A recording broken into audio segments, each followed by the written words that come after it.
Interconnections with egregores, entities created by the mind. Within the spirit book that we will soon share with the world, we're going to relate that incorporations or invasions aren't only products of entities such as lost souls, vengeful souls, obsessors, but that there's also another category of invasions.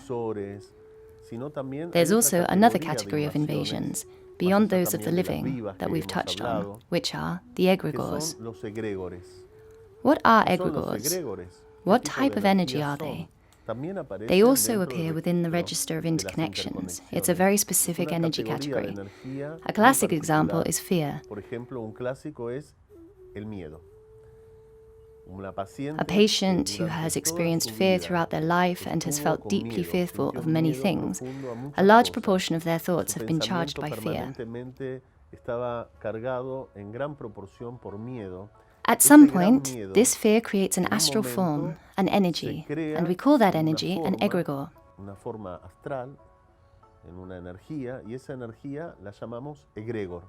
It's not a soul, it didn't have a human life. The fear created over the course of a person's life takes a form,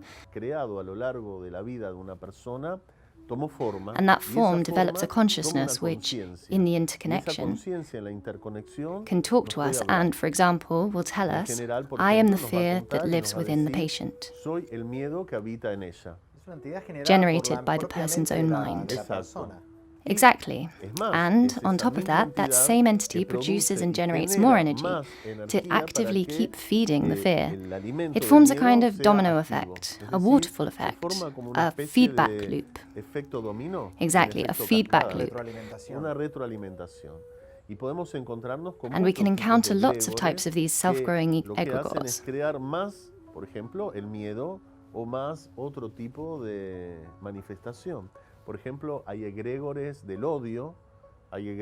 As well as fear, there are egregores of hate, depression. What types of egregores have you come across? The most typical are egregores of fear. Of fear, really. Fear is a classic example. Fear takes root over so many years, so much fear. Firstly, people come from grandparents with fear, from parents with fear, all absorbing that energy from their ancestors, already absorbing fear in utero.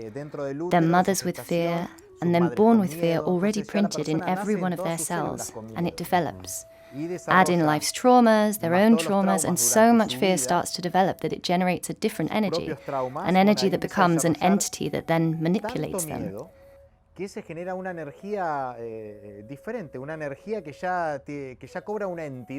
Exactly. That's the egregor.